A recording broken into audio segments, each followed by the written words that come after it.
Nah, jadi kalau orang berzikir itu ya harus di empat ruhnya ini. Jadi yang berzikir. Nah, makanya lalu kalau di tasawuf Indonesia membuat suatu metode, ya, merumuskan suatu metode agar zikir ini bisa totalitas. Ya karena itu praktekkan itu gampang. Ya zikir nafas sebenarnya gitu. Zikir itu semuanya buat lakoni aja. Ya, yang bikin susah ya karena nggak mau wah kurang paham untuk nggak mau melakukan. Terlalu dipikirkan tadi itu. Jadi zikir itu bukan ruang ilmu ya. Zikir itu ruang batin yang perlu riyadhah. Riyadhah itu ya latihan.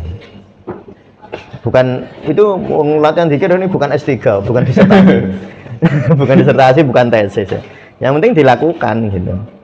Yang penting dilakukan lalu dirasa. Ya tentu yang paling bagus ya ada pendampingnya kan gitu, itu yang bagus. Tapi pendamping paling penting itu tak kasih tahu ya.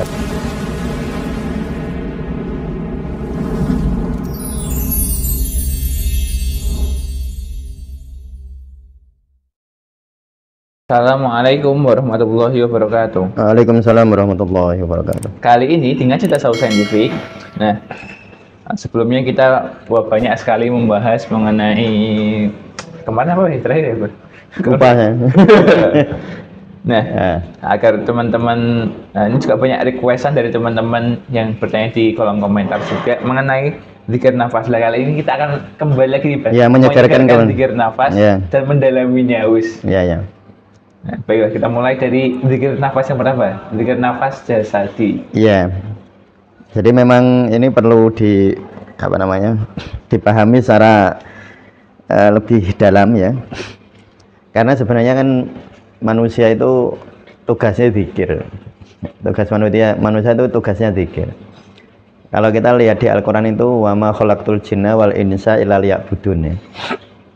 Manusia itu diciptakan ya untuk beribadah. Kalau para sufi menyebutnya manusia itu diciptakan untuk liya'budun, itu maksudnya liya'rifun, untuk mengenal Allah ya. Mengenal Allah itu ya zikir itu. Nah, zikir itu harus totalitas Mas Alir ya. Jadi manusia itu kan makhluk berdimensi-dimensi ya. Jadi kalau kita membaca misalnya di Sirul Asrar, manusia itu ada ruhul jismaniyu. Jadi manusia itu ada jasmaninya, ada nyawa jasmaninya. Lalu ada ruhul rawani. Ruhul rawani itu manusia itu punya energi psikologi atau qalbiyah. Lalu ada ruhul ada ruhul jismani, ruhul ruhul ruwani, lalu ruhul yang keempat. Nanti ada ruhul qudsi yang terakhir ya. Jadi ada 4 ruh itu. Ya. Jadi ada ruhul jismani, ruhul ruwani, lalu ruhul itu digambar aja. Ruhul ruwani, ruhul sultani. Nah, ada ruhul sultani dan yang terakhir ada ruhul qudsi ya. Nah, jadi kalau orang berzikir itu ya harus di empat ruhnya ini. Jadi yang berzikir bukan hanya, nah biasanya kita itu zikir itu hanya di ini Mas, hanya di ruhul ruwani, hanya di pikiran dan perasaan. Zikir itu. Nah, orang tidak menyadari bahwa zikir itu juga harus masuk ke seluruh aspek kehidupan. Ya harus di jismani, harus di ruwani, harus di sultani, dan harus di kudsiyah. Jadi harus zikir itu harus ada di level 4 level itu zikir itu. Nah, makanya lalu kalau di tasawuf Indonesia membuat suatu metode, ya, merumuskan suatu metode agar zikir ini bisa totalitas. Ya karena itu afdholul ibadati adul anfas ma'allah ya. Jadi kalau di dalam dunia tasawuf itu terkenal afdholul ibadah, jadi ibadah terbaik itu adul anfas, menyadari nafas ma'allah. Bahkan nanti kalau Mas Jawahir baca di Risalatul Qusairiyah nanti akan di situ dijelaskan bahwa nanti kamu di akhir tuh ditanya setiap nafasmu kamu gunakan untuk apa. Ya. Sedetail itu ya. Ya. Jadi nafasmu itu, kita itu misalnya dikasih nafas selama hidup di dunia itu 1 miliar kali. Pernah ngitung nggak? Tidak pernah. Jadi kalau sehari itu sekitar 20.000 sampai 25.000 Mas. Hembusan nafas. Hembusan nafas. Hembusan Ya tarikan hembusan nafas itu 20.000 kali. Banyak sih. Nah, kalau 20.000 kali berarti sehari kan itu. Iya. Berarti kalau setahun kan 20.000 kali 365. Ya, sekian juta Ya, ya. silakan hitung sendiri. Nah, nanti dikali umur 70 tahun. Dan nanti setiap tarikan dan hembusan nafas itu akan dimintai pertanggungjawaban. Maka lalu kita rumuskan namanya zikir nafas ya. Ya untuk mengajak nafas ini berzikir. Untuk mengajak seluruh aspek kehidupan kita ini berzikir. Maka lalu ada kalau di dalam di tasawuf Indonesia dirumuskan ada zikir nafas jasadiyah. Jasadi itu yang mengajak zikir nafas ruhul jismania diajak berzikir gitu. Nah, paling sederhana ya jasad. Nafas itu kan ada jasadnya. Iya. Jasad ya, nafas kan ada jasadnya. Jasadnya nafas ya inhalasi, eksalasi itu. Tarikan nafas, hembusan nafas. Waktu tarik nafas dihayati betul. Waktu tarik nafas, oh ini tarikan nafas. Oh rasanya begini, terus disyukuri ingat Allah. Jadi bukan lafadznya sih. Jadi bukan lafadznya Allah itu bukan, tetapi mengingat Allah apa enggak. Jadi yang penting itu kan mengingat Allahnya. Ketika hembusan nafas juga gitu. Ini sederhananya ya. Jadi biar teman-teman kalau lebih rinci bisa lihat podcast kita yang dulu-dulu ya tentang zikir nafas banyak. 3 bulan atau 4 bulan yang lalu sih. 3 bulan ada yang 2 Tapi bulan sudah kita buatnya kok playlistnya. Ya. Silahkan ditonton. Nanti bisa ditonton ya. Ditonton rinci, ditonton dengan dihayati betul. Nah nanti baru bertanya. Ya, setelah memahami semua, setelah dilihat semuanya, dihayati ya baru bertanya. Nah bolehlah bertanya itu boleh. Nah jadi namanya zikir nafas jasadi. Nanti zikir nafas jasadi itu sebenarnya ada 3 level lagi, yaitu juga sudah ada kemarin. Oh iya, silakan ditonton lebih detailnya. Lebih detail lagi ya, namanya zikir nafas jasadi. Tetapi kalau kita itu hanya berzikir nafas jasadi, berarti hanya jasad tok yang diajak zikir. Padahal semuanya harus diajak zikir. Nah, lalu meningkat dari zikir nafas jasadi disebut zikir nafas qalbi. Nah, zikir nafas qalbi itu zikir nafas mengajak ruhur ruwaninya berzikir. Ruhur ruwani itu psikologis. Pikiran dan perasaan. Pikiran perasaan, motivasi. Ya, caranya gimana ya? Menyadari pikiranmu gimana? Misalnya Mas Zawair mikir nih. Mikir besok mau apa? PPL mau ada apa, Mas? Mau buat apa? Mau buat penelitian. Buat penelitian misalnya. Kan mikir toh. Iya. Nah, mikir itu disyukuri. Oh iya, alhamdulillah bisa mikir. Nah, kita kalau kadang-kadang kan nggak disyukuri malah marah pada pikirannya ya. Marah terus malah overthinking. Ya, mengapa orang overthinking? Karena dia marah sama pikiran, Mas. Kalau nggak marah nggak akan overthinking. Jadi orang itu gini loh, mikir terus dia nggak mau mikir. Padahal mikir. Nah, nanti antara yang mikir yang nggak mau mikir berantem. Terus yang nggak mau mikir sama yang mikir. Nah, nanti berantem nanti ada pikiran lain yang lain lagi. Ikut berantem, makanya terus overthinking. Makanya nggak usah marah ya, sudah mikir ya mikir aja. Disyukuri aja berpikir. Kamu sampai nih so mikir, disyukuri lah. Ada juga kita ada podcast tentang overthinking ada ya. Jadi sebenarnya prinsipnya itu jangan marah kepada pikiran. Nah caranya biar apa ya zikir, metodenya zikir lah. Nah zikir itu gimana? Oh iya saya bisa mikir, alhamdulillah. Atau misalnya kan ruhur ruwani itu kan pikiran dan perasaan ya. Misalnya sedih gitu kan, sedih. Bisa sedih itu syukuri loh Mas. Karena melalui kesedihan itu kita lalu bergerak kan. Kalau orang itu, jadi sebenarnya perasaan itu kan yang menggerakkan hidup. Makanya disebut emotion, energi motion, energi yang bergerak. Karena yang paling menggerakkan manusia itu kan emosinya. Ketakutannya membuat dia bekerja keras ya. Kemarahannya membuat dia memperbaiki diri atau berusaha memperbaiki sesama gitu. Itu kan baik tuh itu. Baik sih. Ya jadi seneng. Ya udah sedih aja diterima. Oh ya saya sedih gitu aja. Diakui ya. Diakui, diterima. Kalau bahasa tasawufnya itu qanaah. Qanaah ya sudah saya waktu ini sedih ya sedih gitu. Nggak usah diseneni. Karena kemarin itu kan ada ya yang jadi ada orang itu sering kali dia ya konsultasi ke kita tentang problem hidupnya. Kenapa saya gampang marah? Orang itu gampang marah karena saat marah dia menolak marahnya. Kan nanti ada marah, terus dia marah kepada dirinya yang marah. nanti ada lagi orang yang marah pada dirinya yang memarahi yang marah. Makanya marahnya itu langsung berlipat-lipat itu. Nggak segera berhenti. Marah itu baik. Marah itu bisa baik, bukan baik ya. Marah itu bisa baik. Asal terkendali. Ya, cara mengendalikannya diterima. Bukan dimarahin. Misalnya anak-anak ya Mas ya. Ini contoh lah. Anak-anak itu kalau marah lalu kita dekati anak-anak itu, kita nggak marah, kita dekati, biasanya marahnya cepat hilang. Cepat mereda ya. Nah, tapi kalau ada anak marah, kita dekati dengan marah, bisa jadi dia seperti nggak marah. Tapi masih memendam marah. Besoknya marahnya meledak. Makanya sebenarnya anak-anak pemarah itu, anak tantrum gampang sekali. Ya, anak-anak tantrum itu karena orang tuanya tantrum. Biasanya gitu ya. Anak-anak pemarah itu karena orang tuanya pemarah. Anak-anak penyedih itu karena orang tuanya penyedih. Gitu. Makanya seringkali kalau ada problem-problem kayak gitu, terutama anak-anak yang sebelum 7 tahun terutama ya. Kalau ada problem kayak gitu tuh sing ditambani wong tuane. Yang dirupiah itu yang diobati itu orang tuanya, bukan anaknya sih. Karena sebenarnya itu mereka hanya copy paste dari orang tuanya. Oh, caranya karena dia melihat orang tuanya sedih, suatu saat dia dapat masalah, dia taunya ya cara meresponnya ya dengan sedih itu. Tapi kalau orang tuanya bersemangat, oh cara merespon kalau ada masalah itu semangat gitu. Nah itu makanya itu jadi penting sekali untuk kita pahami hal-hal semacam.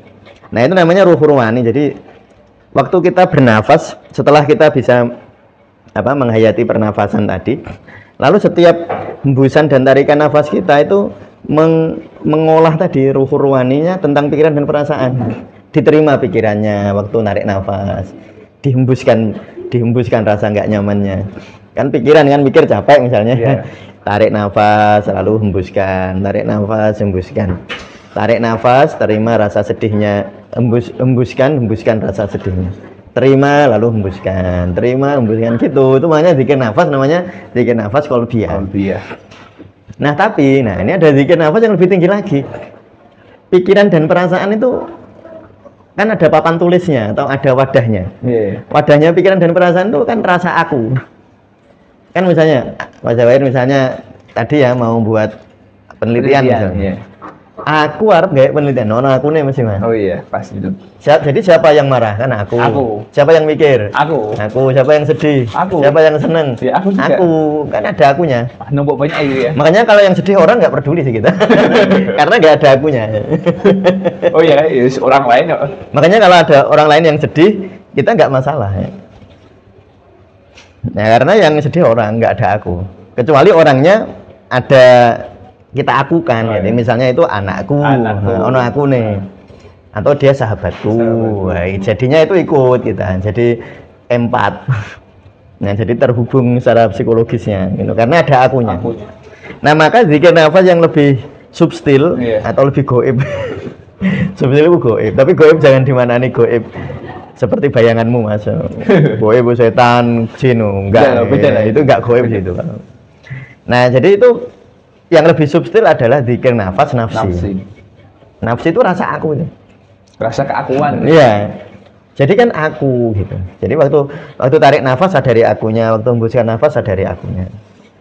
Rasa sadari aku. Nanti kalau akunya bisa tersadari, pikiran dan perasaan muncul dewi Mas. Kalau yang negatif loh ya. Iya. Jadi nanti uniknya itu gitu, disadari saja rasa akunya. Oh aku yang sedihnya aku. Nah, nanti kalau akumu itu kamu mbok sadari. Itu nanti kan yang nempel di aku nanti akan terperbaiki, terkoreksi. Yang menempel di aku apa? Pikiran sama perasaan, sama kadang-kadang tubuh. Tubuh kan jadi kadang-kadang nempel di aku. Tanganku, mataku. Oh iya. Aku sakit, ono aku nih. Aku pusing, ono aku nih kan. Kalau yang pusing orang sih, ya udah. Nah, makanya aku, nah namanya itu disebut sebagai zikir nafas ya. Nafsi ya, nafsi rasa aku. Ya tentu saya tuh sering mikir gini Mas.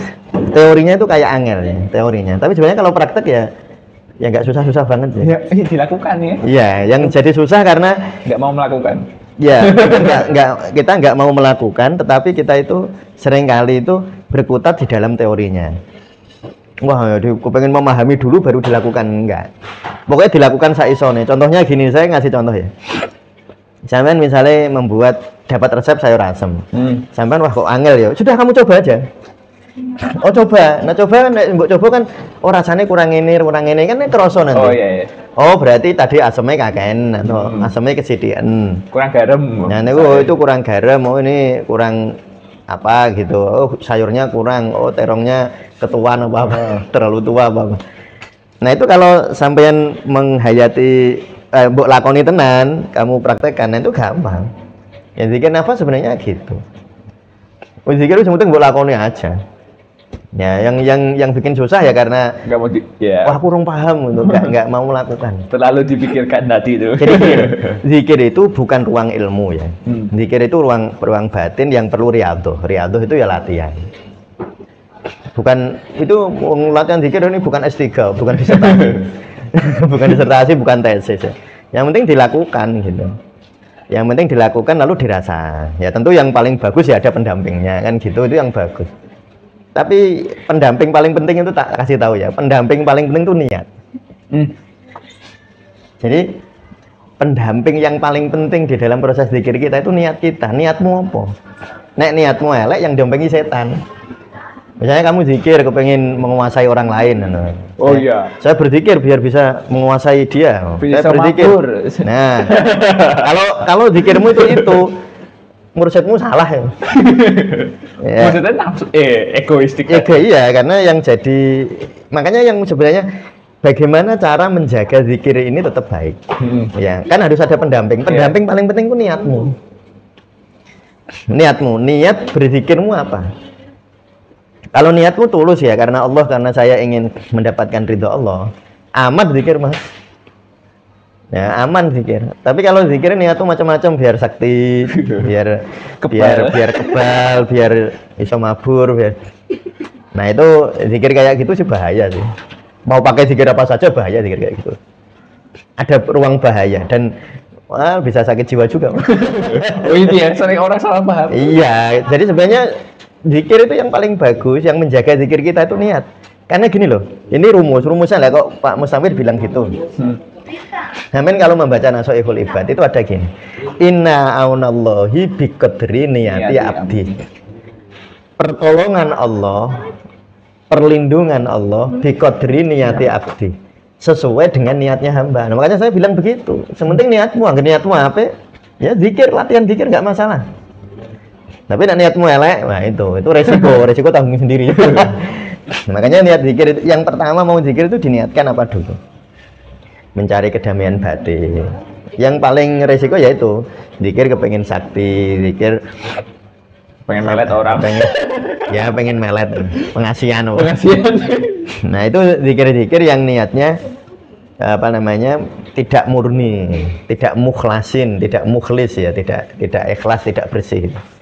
Jadi sekali lagi yang menjaga zikirmu itu niatmu. Ya, bukan guru. Guru itu mendampingi kayak coaching itu loh mas. Kayak coaching itu kayak. Kalau main sepak bola misalnya kayak Hans Flick-nya Barcelona. Itu dia mendampingi, dia itu pendamping. Tapi yang ngelakoni kan pemainnya tetap. Iya, tetap pemainnya. Yang gocek-gocek ya tetap Pedri, Lamine Yamal gitu. Yang gocek-gocek itu bal-balan. Ya, bal-balan. Nah itu ya, jadi itu zikir nafsi ya. Nah lalu, jadi tadi zikir apa? Jasadi. Zikir jasadi, lalu ada zikir qalbiyah, lalu ada zikir nafsiyah. Lalu lebih subtil lagi zikir ruhiyah. Ruh itu gini loh, semua yang ada itu kan bergerak karena ada hembusan Allah, hembusan dari amarnya Allah. Namanya ruh ya. Misalnya gini, gampangannya gini lah. Saya sering nyontohin gini. Tadi tubuh. Iya. Tubuh nempelnya di pikiran. Pikiran dan perasaan ya. Pikiran dan perasaan nempelnya di aku. Lah aku nempelnya di mana? Nah itu di ruh namanya. Nempelnya aku itu di ruh. Nah ruh inilah nanti yang lebih subtil dia. Ruang di mana rasa aku kita ada. Rasa aku kayak tulisan ini liver kan ini tulisannya. Iya. Kan tulisan kan ada ruangnya. Iya ada. Kalau nggak ada ruangnya nggak nempel dia. Jadi kalau ini rasa aku, kalau ini rasa aku, lah ini ruang namanya ruh. Oh. Nah itu makanya terus ada zikir ruhi. Nafas. Zikir nafas yang ruhi. Lalu yang terakhir adalah zikir nafas fana. Fana di mana kita menyadari kuluman alaiha fan. Ya tidak ada apa-apa lagi. Ya nggak ada apa-apa. Ya nggak ada apa-apa. Memang aslinya kan semua itu keheningan. Ya semua itu kehening. Nah itu kalau sudah di level itu zikir fana nggak ada metode mas. Kalau masih ada metode berarti masih di bawahnya. Jadi zikir fana itu nggak ada metode. Sudah metode tanpa metode gitu. Nah tapi gini, nggak usah langsung ke macam-macam itu. Latihannya itu kan sebenarnya kan riadohnya. Ya, riadohnya latihannya. Bukan teorinya. Sampean misalnya teorinya duwe sayur asem, punya resep macam-macam gini-gini. Kalau dia hanya di atas kertas, ya sampean orang mangan-mangan. Nah, orang buat masak kok. Udah latihan aja yang dari itu, dari zikir nafas jasadi tadi. Ya sudah ada tutorialnya. Iya. Nanti ada. Oh iya, sudah ada. Tonton di ngaji nafas juga ya. Tonton di ngaji nafas. Nah, ngaji nafas itu sebenarnya melatih kita untuk memahami pernafasan secara ilmiah. Secara ilmiah loh ya. Ilmiah. Jadi Mas Dika sama Kak Juwita itu ngajinya zikir bukan zikir nafas tapi ngajari nafas secara ilmiah. Ilmiah itu. Wadahnya disiapkan oleh Mas Dika. Jadi nafas itu wadahnya zikir itu nafas. Wadahnya zikir. Jadi saya pesan saya, yang penting dilatih sih. Latihan dulu zikir nafas jasadi, terus nanti zikir nafas kolbi, zikir nafas nafsi, udah itu aja. Zikir nafas ruhi sama zikir nafas fana itu nanti pemberian mas, karena nggak ada metodenya.